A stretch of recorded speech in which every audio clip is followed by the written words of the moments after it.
Welcome to Green Carpet Interviews. Let's get into the show.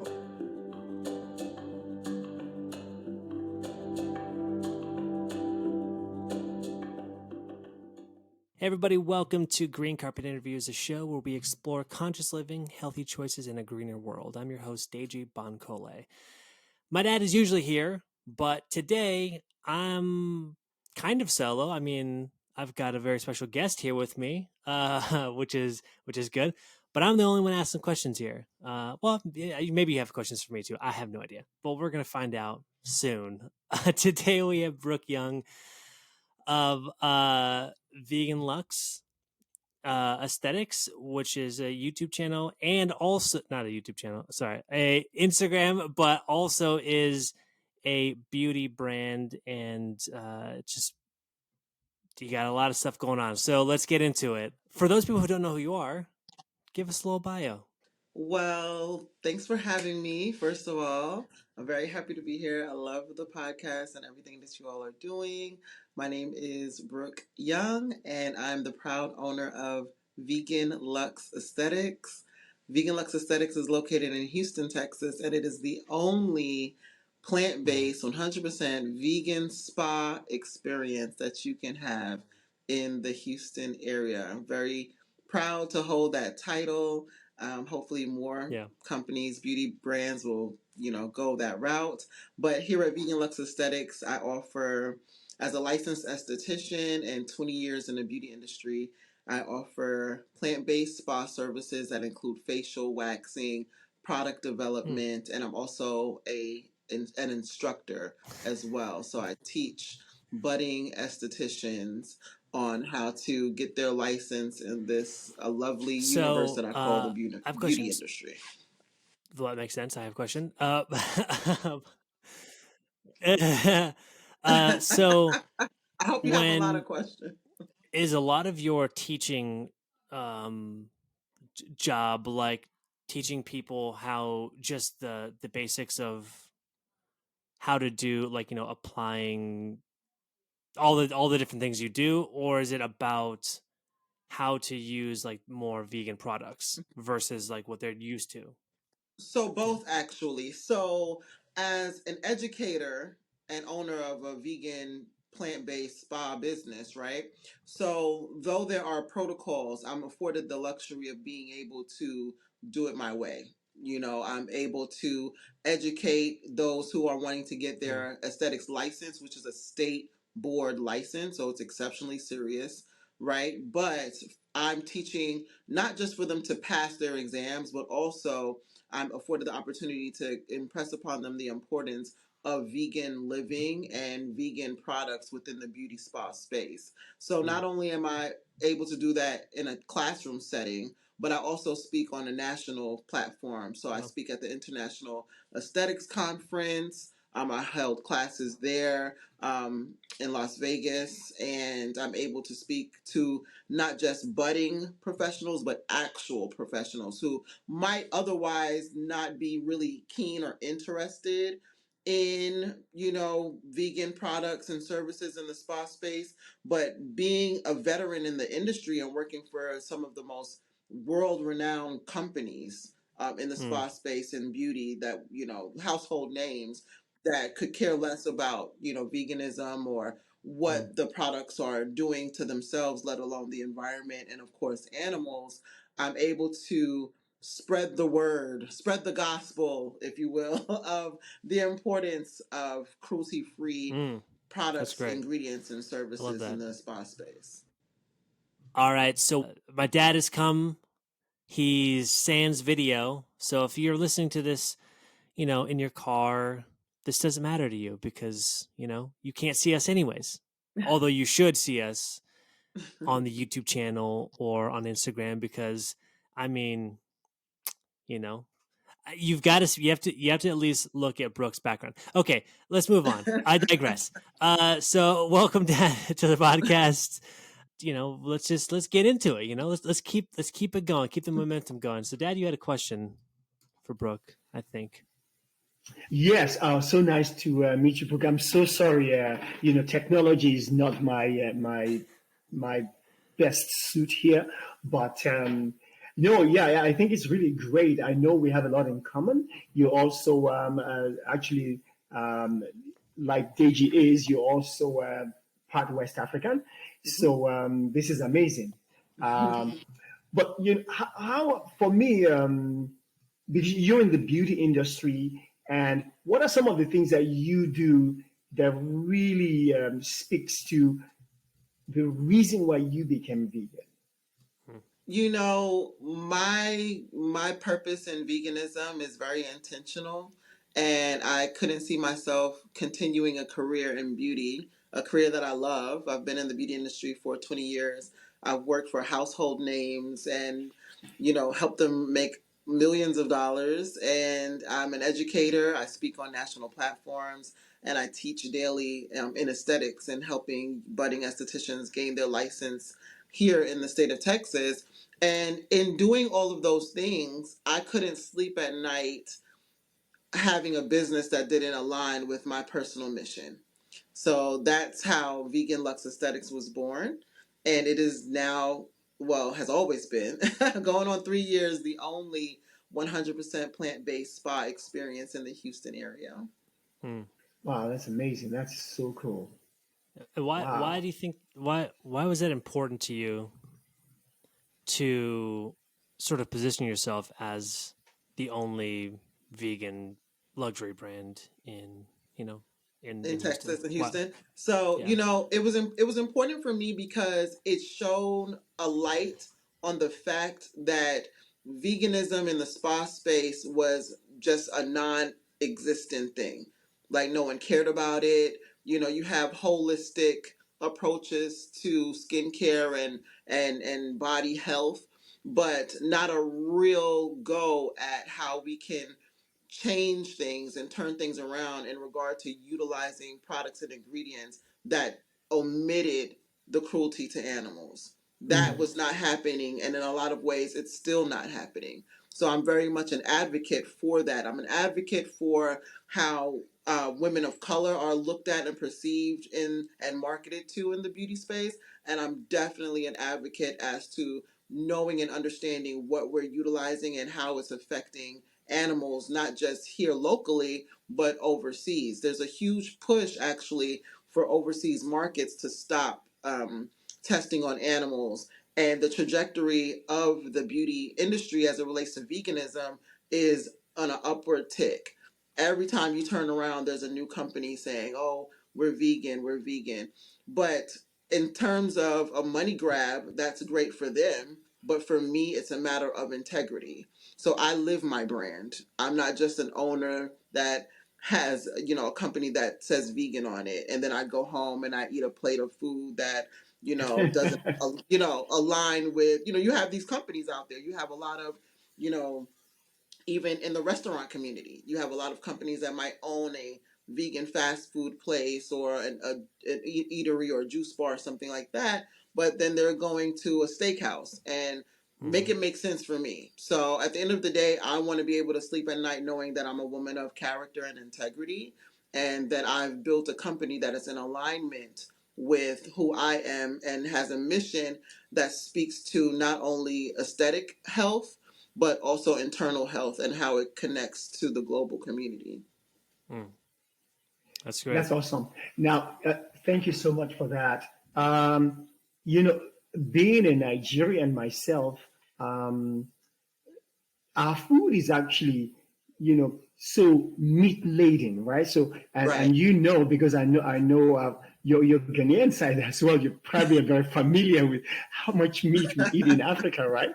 Yeah. And and so and a lot of our spiritual systems, including even monotheism or African spirituality, within our text and within our theology, there's a lot of reference to animal consumption Mm. and how, because I'm trying to reconcile to say, how do I make my life or my spiritual inclination be more vegan like, even in the invocation of what I do around it?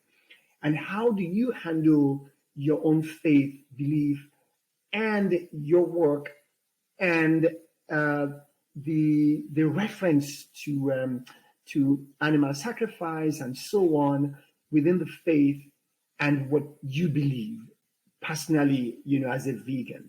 So I believe that for me, there are two trains of thought for this question, right? So I myself am Christian and I practice Christianity. Though I was brought up in a home that was accepting of all cultures, religions, race, background, and I have friends who are existentialists, Buddhist, Jewish, you name it, Jehovah's Witness, Muslim. Actually, one of my grandfathers was Muslim, so in terms of in terms of religion as it relates to eating and animal sacrifice and consumption, I do believe that there is always an evolution of our approach to religion and spirituality, and as we grow throughout this time and space that we have here on this plane, right? So I think that the evolution of understanding that you don't have to succumb to one train of thought or one way of doing things as it relates to, as you said, perhaps animal sacrifice and the relation to animals in biblical texts or religious texts, right? So I think that there's great opportunity for us to always evolve and still have a connection to spirituality and religion, and without having to do some things that our ancestors necessarily did, right? Yes. So the growth is still going to be there. It's not going to take away from what we grow and know into understanding of our faith, of our religion or religious texts, right?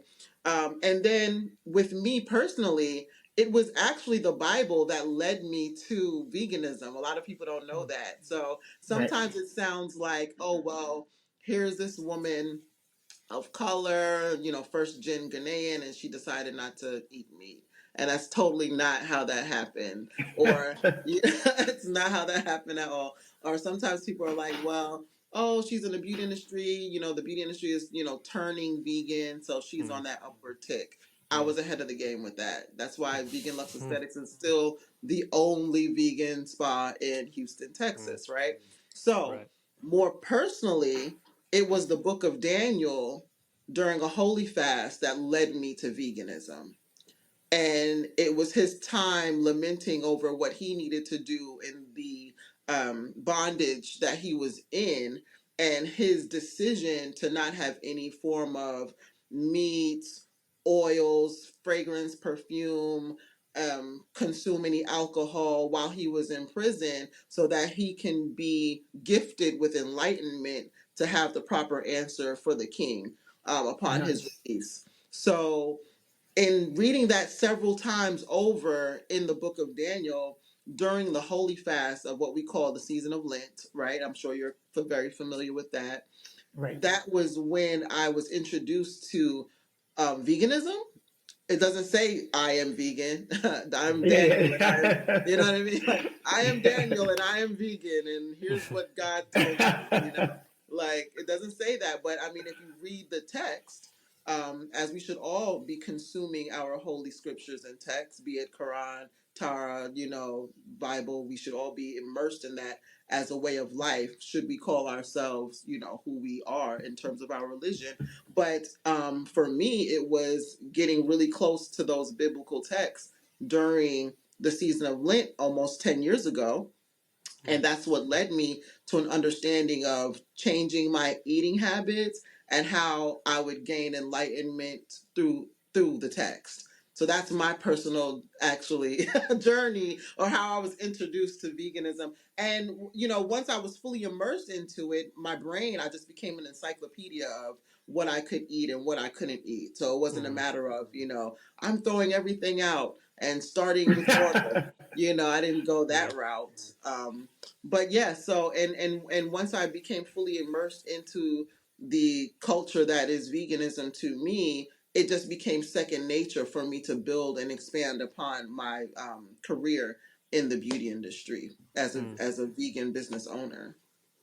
So I have a question about you first decided that you wanted to become vegan, um, 10 years ago. What were some of the struggles that you sort of went through as you were making that decision, sticking to it, did you have any relapses? I mean, like, what was that whole process like before you had this a very strong resolve and you sort of just was like, I'm done, completely? So the first year, I want to say, the first year that I entertained vegan living, right? Or I should say vegan eating, because it wasn't living. I was more consumed and focused on food, pun intended, right? So the first time around, I was like, so about like after 14 days, I was just like, okay, well, I'm done with that. And there's a lemon bundt cake on the top of the fridge. I think I'm gonna have a go at that cake, right? So then the second time around, the following year, actually, season of Lent again, and all for enlightenment and a closeness to my Creator. And I said to myself, you know what? This is meaningful and it's changing me for the better. Mm, I felt healthier. My mind was more in tune. I was open. Visions were just coming to me as to how I should order my steps and live on a daily basis, and how I communicate with people. And this the sense of mindfulness that it was euphoric, and I didn't want to lose that connection. I felt like when I was not eating clean, I was just bogged down with too much of the outward world, and I wasn't focused on what was going on internally here in my mm, heart as well as mentally. So I didn't want to lose that. It's like it was almost like dopamine for me. Like you get that kind of like that rush of, oh, like I'm open spiritually, mentally, I'm focused, my business is doing good. So I was like, this is connected directly to my vegan eating, right? mm, And so that eating translated into a lifestyle. So when I speak about veganism in any space, be it beauty, be it business, or the business of beauty, it's a more of a conversation of living as opposed to a moment of having a plate of food, mm, right? So Mm, I think that when mm, we, you know, are immersed in something enough, it becomes a lifestyle. And that's what a lot of people don't really fully grasp when it comes to veganism. They mm, equate it only to food. And to be honest, um, more of the conversations that I have are largely around food and not businesses as a whole, right? mm, So mine is a plant-based spa business. But what about, a paper company that is sourcing and using and only utilizing things with even within their office space that it speaks to a vegan lifestyle. You know what I mm, mean? So I'm really right. excited to see those conversations start mm. happening as well. That's awesome. Nice. Wow, Yeah. that's so great. Um, I mean, it's really inspiring to also know that you're really, really taking this as a real lifestyle. You're Mm, looking at different angles of really living this. Um, when you're doing your business, and did you have to deal with the aesthetics? From hair to makeup to clothing and so on. You're looking at the whole person. Is there any relation between the way that you look at that person and if they're internalizing what you're trying to show them and coach them? How do you make the transition so that they're looking at some level of care and consciousness from inside themselves that then shows outside themselves? mm, Because you're working backwards. You're Hmm. helping them see you see what I mean? Because you're working from what you're looking at and Right. helping them, give them a more vegan lifestyle Hmm. from the outside, with the hope that they'll connect with you Right. and then see how that really synergizes Hmm. with the, how do you help people do that? So I'm very confident. It's you know what you know, right? Hmm. So you just know what you know. And in my approach to inviting people into the vegan conversation, it's never in a chastising yeah. form. It's never in a Hmm. way in which, hey, you're doing things totally wrong and now you have to do it my way. I often joke with some of my friends. I'm the only vegan actually in my family and friend circle, to be honest. Mm. And so they're, I've gotten all the jokes and teasing and all that. And so my running joke when we're out to dinner, they're like, "Oh, Brooke will just have water," and I was like, "Well, I have some." And so my response is typically, "I have some pamphlets in my car about veganism. If you want me to bring them to the table and share them with everyone." So, but all jokes aside, when people come to me, friends, family, and clients, they're seeking something better, Mm, and it allows me to play out that confidence role in knowing what I know. Mm. So it mm, affords me the opportunity to enlighten them as opposed to chastising them, right? mm, And so I will say that about 90% of my clientele are not vegan at all. mm. And they always ask me, "Hey, do I need to be vegan to come to your location?"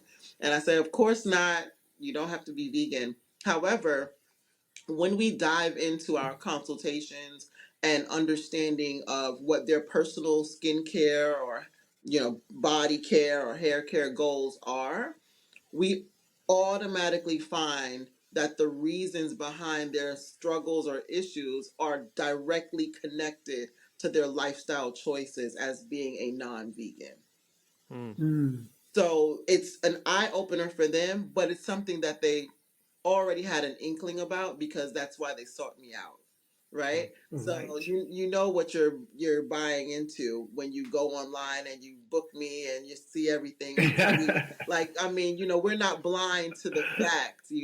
We're not blind to how consuming animals is wrong and how it hurts us physically and it hurts the environment. We're not blind to these things. It's just a Mm. matter of giving into what's right, you know, Yeah. and Mm, saying, what, I do see a problem here. Oh, that skincare issue is affected by my overconsumption of dairy. Maybe I need to calm down with the dairy. These Mm. are conversations that I'm mm, having often with women and men. So, it's very simple for me to connect and engage when one, I'm confident in what I know, but two, I know that you came to me because you know that there's a change that needs to be made. So it almost yeah. makes my job exceptionally easy to help people on their journey with healthier skin and a healthier just way of life. Mm. That's great. That's awesome. Yeah, yeah, yeah. Actually, as you were speaking, something came to my mind. It's almost like this the interplay between what you're trying to help people do in terms of the way they look, the way they appear, because it also speaks to how good they are inside, Mm. and how healthy they are inside. So it's almost as the food that they're consuming, Hmm. the the makeup and the hair products that they're actually consuming, Mm-hmm. and the healthy life choices that they're actually having to keep their bodies healthy. It's like everything is working in harmony. Right. And it's really interesting because I would imagine that when you're trying to help somebody, maybe they have some spots on their face or something like that, and you can almost see, well, maybe eat if you stop eating this other thing, Mm. it'll then work to make sure that this product works better for you. Right. It's kind of interesting. That's very fascinating. Yeah. I'm impressed. Yeah, Yeah. yeah, I'm impressed with what you're doing that way. Thank So you. Really am. how would you help a crusty guy like me? I'm, No, I like, for people who, because we talked a little bit about this before, but people who have neglected skincare for, at least 35 years, you know, uh, that's how old I am. I have so many clients like this, by the way. Okay. So, yeah, yeah. So, but yeah, what is your first, when you're in the consultation, what's your, what's that, what are some of the initial questions you ask, and what can a lot of, for people who you can't even help now, right? Hmm. What is something that, a person can do to like better their skin regimen or start a skin regimen or, you know, you know, remove the crust. Right, I was gonna say be less crusty. Yeah, be less crusty. Exactly. I'm gonna write a journal about like how can you be less crusty. That's funny, man. I Exactly. like Yeah. that. So, truth be told, the first questions in a consultation, every esthetician that's like textbook, the consultation form, filling out, what your contraindications could possibly be, if you're allergic to this, if you're allergic to that. But when I have you in my Contraindications. space, yeah. So that's one of my favorite aesthetics words to use. You have to Apart, define that one because I don't know. It sounds like we're going into battle with some contra. I don't know. so contraindications would be things that prevent you from getting a certain type of Hmm. service. So if you are prone to keloid in the skin, perhaps I shouldn't do things that consist with a blade or needles or things like that because you could scar. Or maybe if you're diabetic, there are certain ingredients and things that I can't use on you. So those are Interesting. contraindications, things that would prevent me from providing a service on a client. So in the spa community, if we're doing, a if we're doing a client intake form, and we're having that conversation about what are some of the things that we probably couldn't do for you, right? And working around that so that we can speak to the goal. But more, speaking more directly to your question, when a client comes in and we're talking about their skin, we're talking about their skin journey. And I always like to tell my client that we are on a journey together.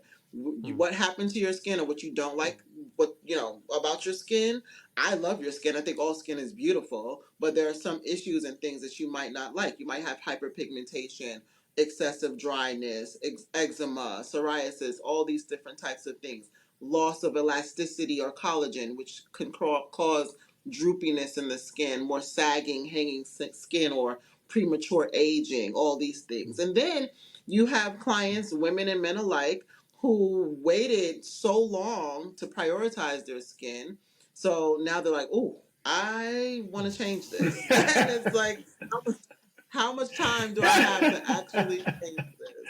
And I love that. And my favorite type of client is actually the minimalist because I myself am a minimalist. So I love the client who's like, "Look, sis, I got about 5 minutes to work with in the morning. I don't have the time for a 10-step routine. What do you Yeah. got for me?" So it's all a matter of streamlining what that particular client needs, but still getting to their goal and the end result. So focusing on number one, their lifestyle, how much time they have to utilize products, can they come in every 4 to 6 weeks to get a service? And also, it's important for people to understand that as a licensed esthetician and as an educator in the space, I am a liaison between you and the dermatologist. If there's something that's outside of my scope, something that I should not be doing in terms of a procedure, or if I see something wrong with the skin that needs to be corrected by a physician, then I yield to dermatologists as well.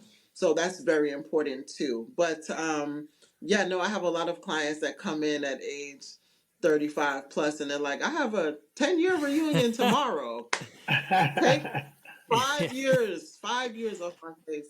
I will pay you handsomely to take these 5 That's funny. off my face." But it's all a matter of acknowledging that there's an issue, wanting to change it, and definitely being consistent. Got it. So, I do have a question about, when taking you all the way back to when you first started the business, you know, Mhm. can you kind of go through the process of like, you know,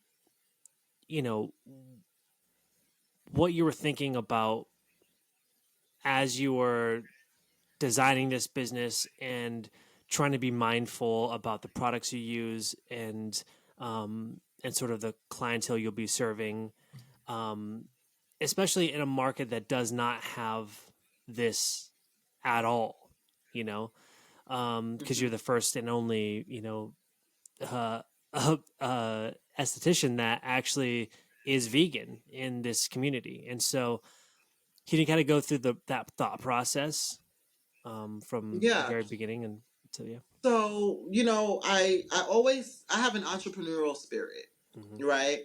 much like your dad. Yeah.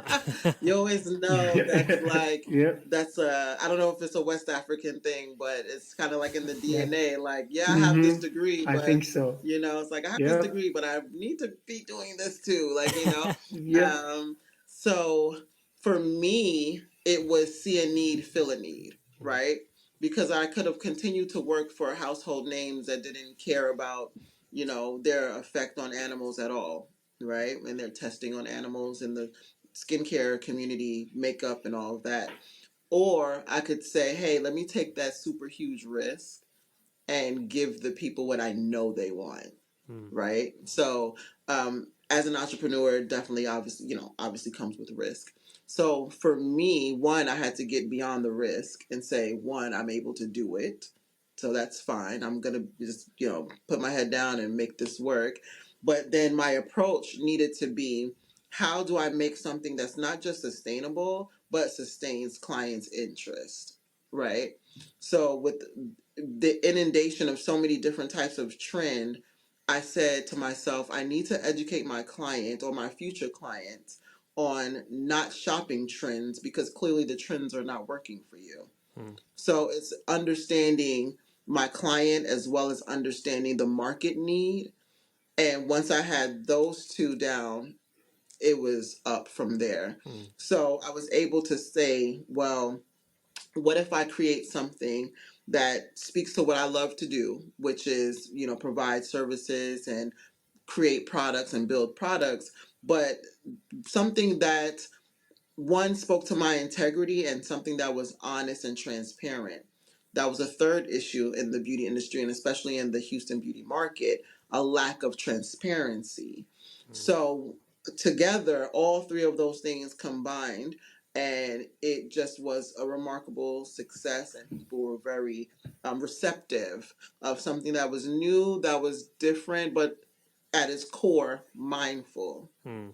And my clients, they just love the fact that they can come to a space where they don't have to worry about, bone marrow and sugar cane. They're not Yeah. worried about that. They know that they come to Brooke, there's not going to be any honey in this face Mm. mask. They just know because I'm building a trusted brand in the Houston business arena. Yeah. You said off camera that you wanted to expand. Can you kind of Yes. go into that a little bit? So at present, Vegan Luxe Aesthetics also has Vegan Luxe Aesthetics skincare, which is actually right behind me. You can grab one. Okay. It's like Hey, you can hey, actually see product placement. Get that out here. it. So this is one of my favorite products. Actually, Mm-hmm. it's a cleanser that I designed. It's a 5-piece line. So again, speaking to the fact that I'm a minimalist, I wanted to create something that spoke to immediate needs but gave you immediate results, right? Mm. So this is a tea leaf cleanser and it has 3 different types of teas in it: white, black, and green. Mm. And it speaks to antioxidants, but it also speaks to balance and anti-aging as well. So I have 2 cleansers. One is a gel detoxifying cleanser. The other products consist of a toner, a serum, and a face cream. Now the toner is anti-aging, anti-acne. Mm. The serum speaks to controlling oil and minimizing pores, and the cream speaks to brightening and balancing and anti aging. So there's something for everyone, and you can implement one or two or all of the products in your already established routine. Or if you don't have a routine, you can just start from scratch. Mm. That comes really from my years of product knowledge and development, understanding what the client is wanting. Gone are the days of a 50-step routine. In the beauty Yeah. industry, there was a real push for K beauty, which is Korean brand or Korean beauty. K beauty is Korean beauty, actually. Yeah. So that speaks to products that give you a glass skin look, right? So, though I am well versed in obtaining that look for my clients, K Beauty also speaks to that porcelain, very fair skin. And Mm. in those Hmm. communities, they use high counts of kojic acid and melanin inhibitors.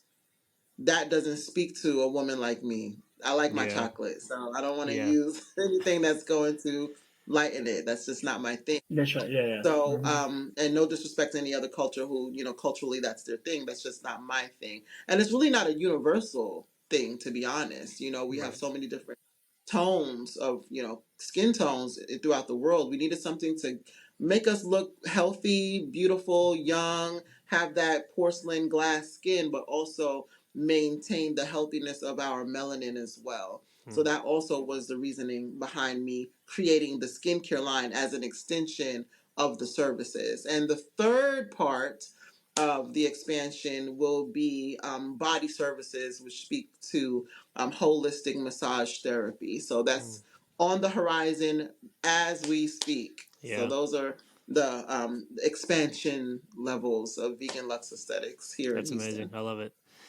So I think, and you tell me this because clearly I'm the crusty one, so I don't know much about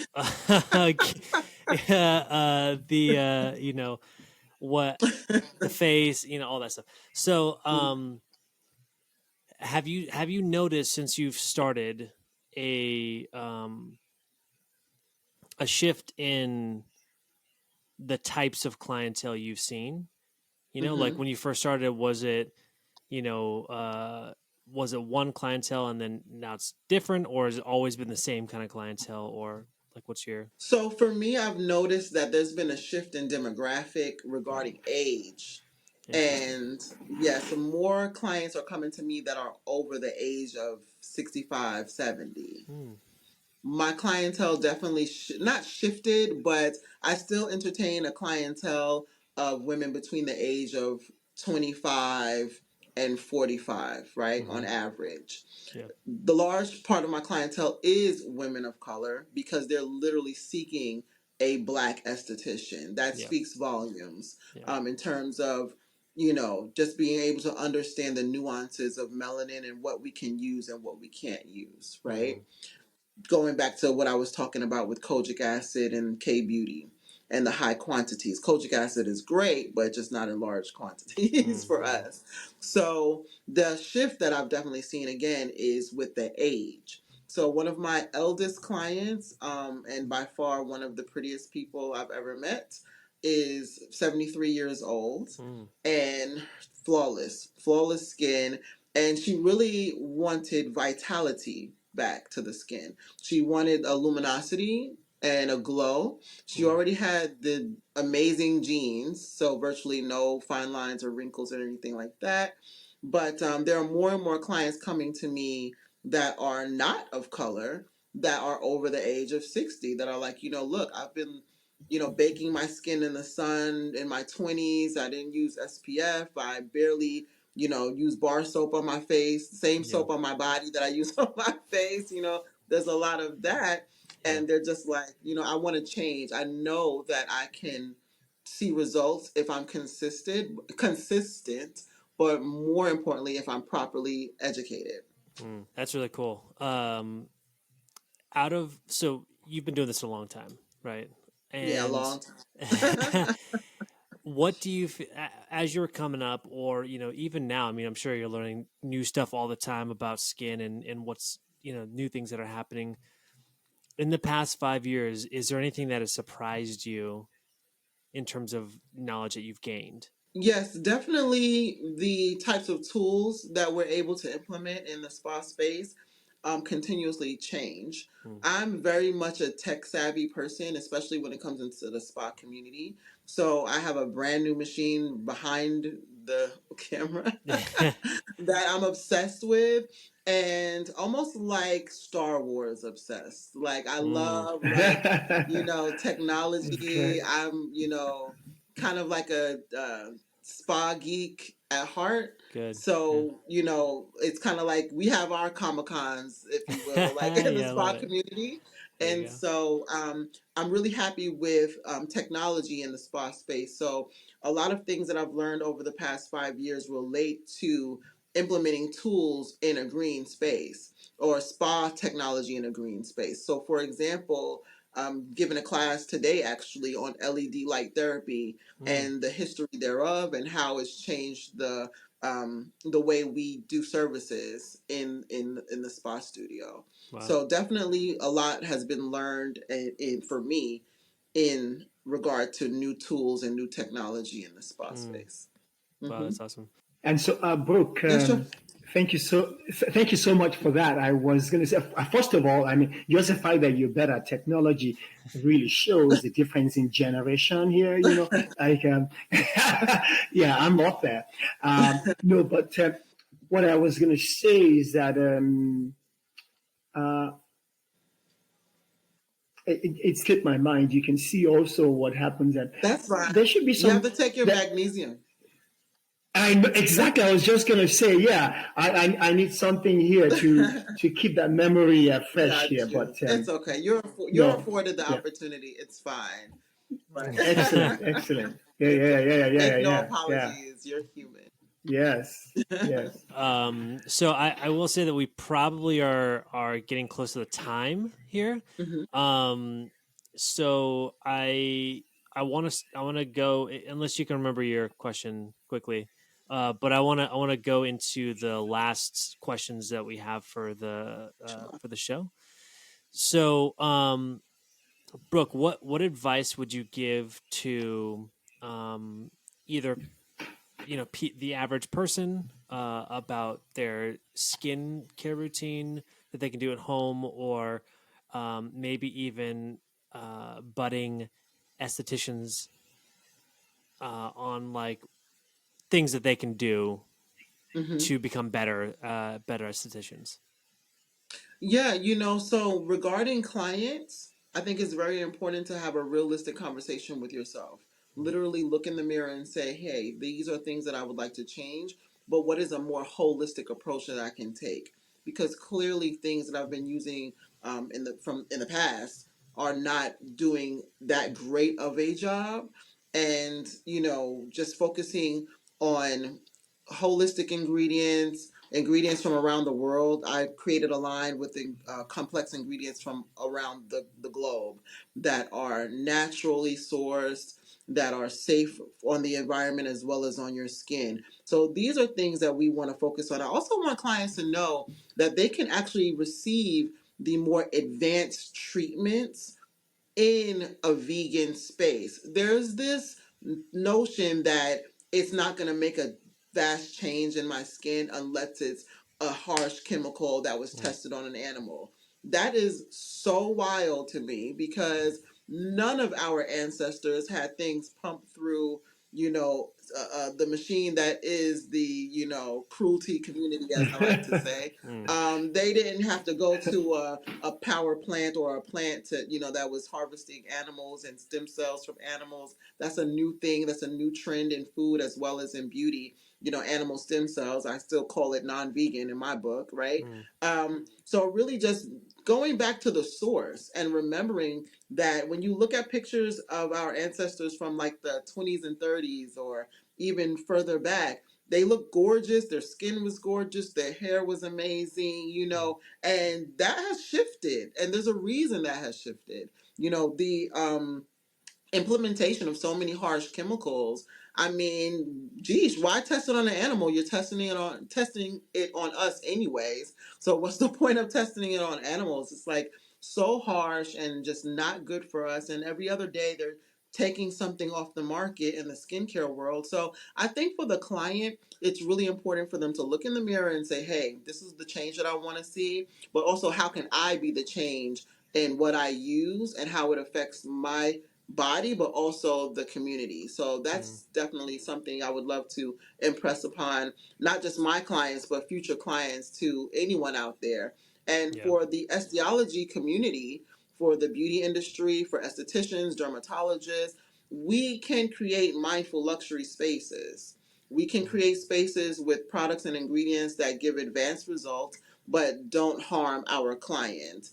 I meet tons of Mm, estheticians as I'm speaking throughout the country and even when I'm teaching here in Houston. And they're just like, well, I just can't get it right. There's something wrong with my, client's skin. I just can't put my finger on it. And it's like, well, maybe you should think about what you're actually putting on your client's skin, and that might give you some inclination as to why you should go a different route. Yeah. So I think the overall conversation is really about acceptance and just taking realistic approaches to what hasn't been working so that we can start to implement more safe, conscious ingredients, products, and services in the spa space. That's awesome. That's great. So, if you could wave a magic wand, what change would you want to see in the world? I would definitely want us to be more accepting of who we are, how we look, and how what we do affects the world around us.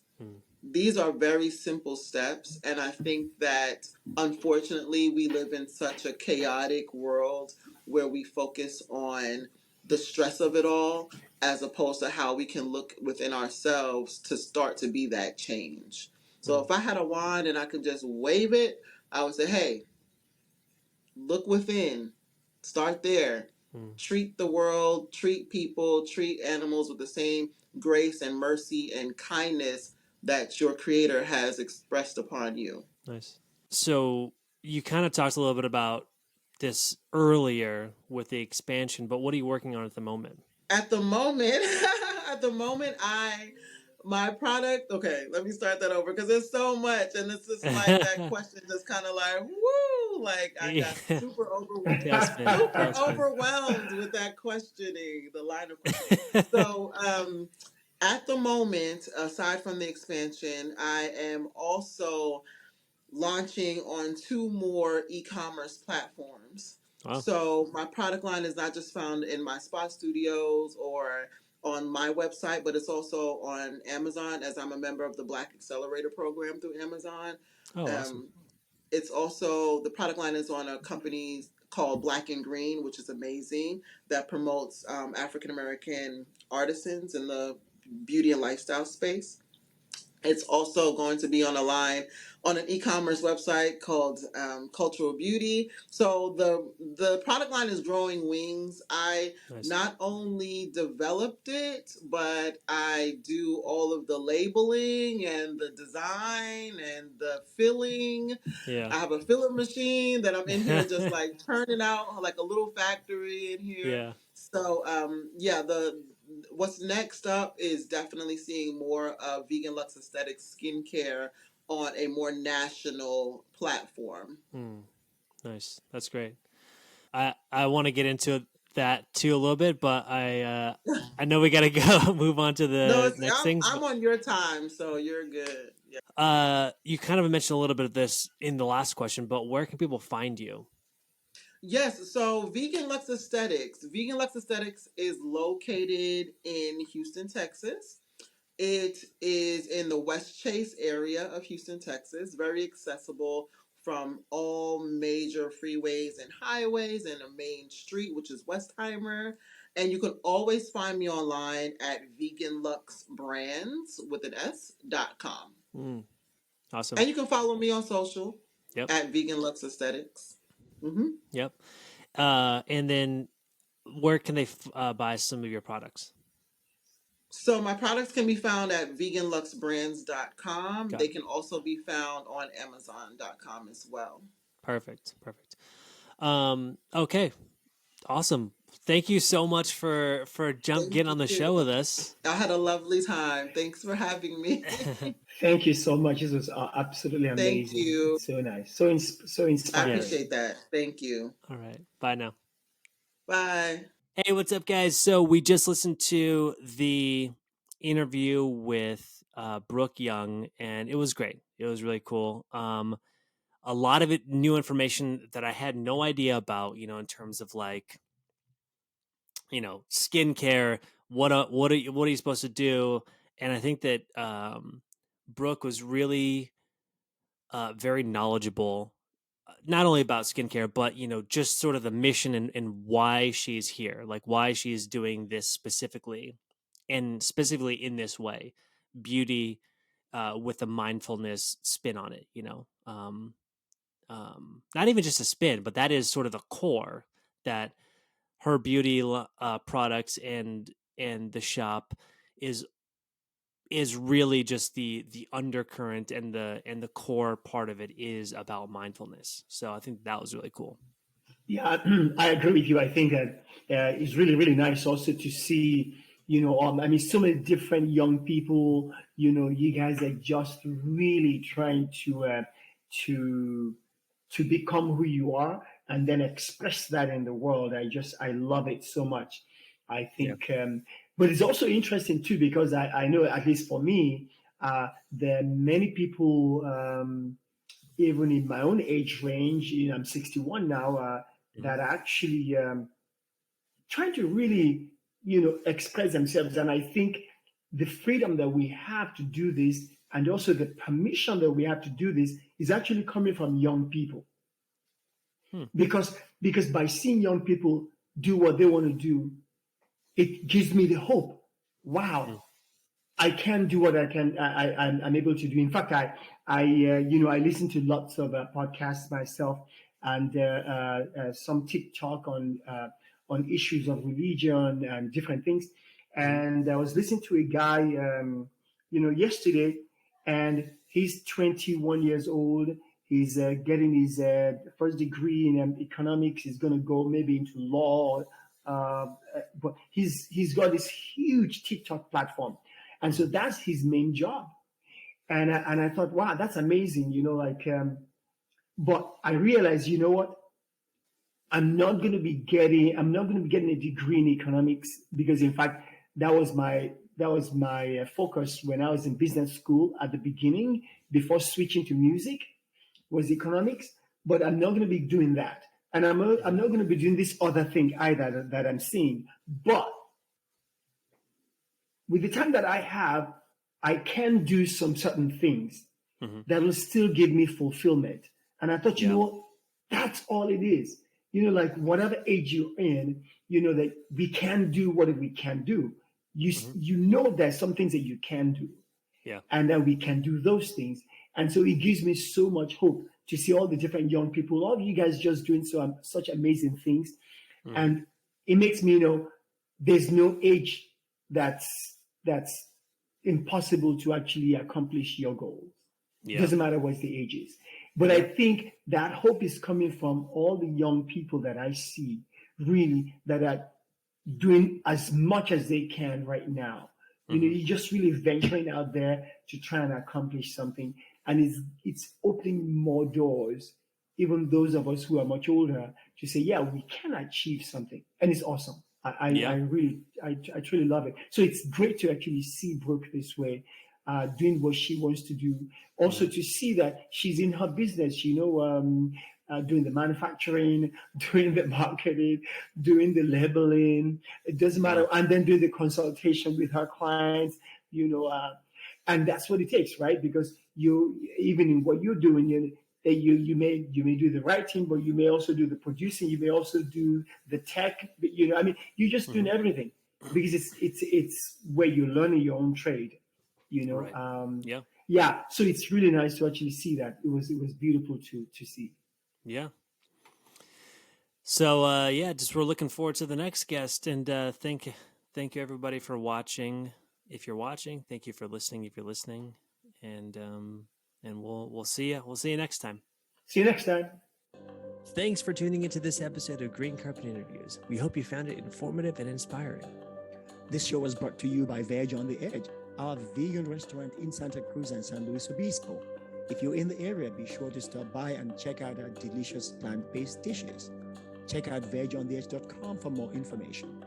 To stay connected with us and learn more about conscious living, follow us on Instagram at Green Carpet Interviews. We love hearing from our listeners and would love to hear your thoughts and feedback. Thanks again for listening, and we'll see you next time on Green Carpet Interviews.